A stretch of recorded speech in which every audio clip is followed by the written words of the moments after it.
Herkese merhabalar. Elif'in mutfağına hoş geldiniz. Bugün sizlere yapımı çok pratik, bol köpüklü harika bir lezzet. Dalgona kahve tarifimi paylaşmak istiyorum.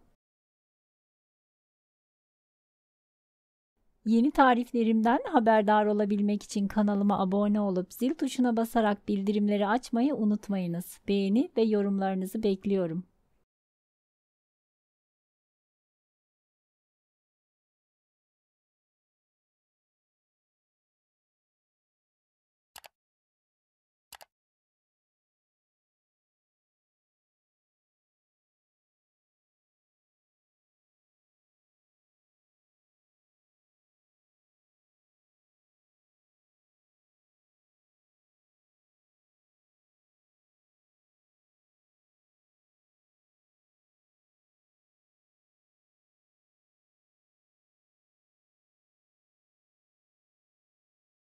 Çırpma kabının içerisine 3 dolu yemek kaşığı granül kahveyi alalım.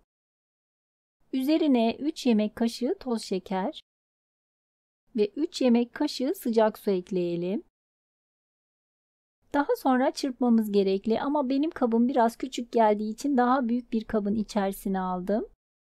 Daha sonra videoda gördüğünüz gibi kahvemiz köpük köpük olana dek çırpalım. Çırptıkça yavaş yavaş kahvemiz köpürmeye ve rengi açılmaya başlıyor gördüğünüz gibi. Mikserin yüksek devriyle çırpmaya devam edelim. Bu işlemi küçük ve derin bir kapta yaparsanız çırpma işlemi çok daha kolay olacaktır. Bakın videoda gördüğünüz gibi kıvamı bayağı bir koyulaştı. Ters çevirdiğimizde dökülmeyecek şekilde koyulaşması gerekli. Ve daha sonra gelelim kahvemizi hazırlamaya. Ben iki şekilde hazırlamak istedim. Bir sıcak, bir de soğuk. Soğuk sütü bardağımıza alalım. İçerisine buz ekleyebilirsiniz. Bardağımızda yaklaşık 1-2 parmak boşluk kalacak şekilde soğuk sütümüzü ekleyelim. Ve üzerine kahvemizden bolca ekleyelim.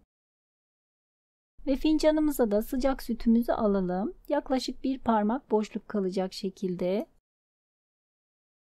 Üzerine birkaç tatlı kaşığı kadar kahvemizden ekleyelim. Gördüğünüz gibi her iki şekilde de hazırlayabilirsiniz ama benim sizlere tavsiyem soğuk hazırlamanızı tavsiye ediyorum. Soğuk olan çok daha böyle köpüklü, çok daha lezzetli oldu. İsterseniz sıcak olarak da hazırlayabilirsiniz ama sıcak olan kahvemizin köpükleri hemen söndü. Ama soğuk olan çok daha lezzetli oldu dediğim gibi. Bol köpüklü lezzetli dalgona kahvemiz servis için hazır. Deneyecek olanlara şimdiden afiyet olsun. Yeni tariflerimden haberdar olabilmek için kanalıma abone olup zil tuşuna basarak bildirimleri açmayı unutmayınız. Beğeni ve yorumlarınızı bekliyorum.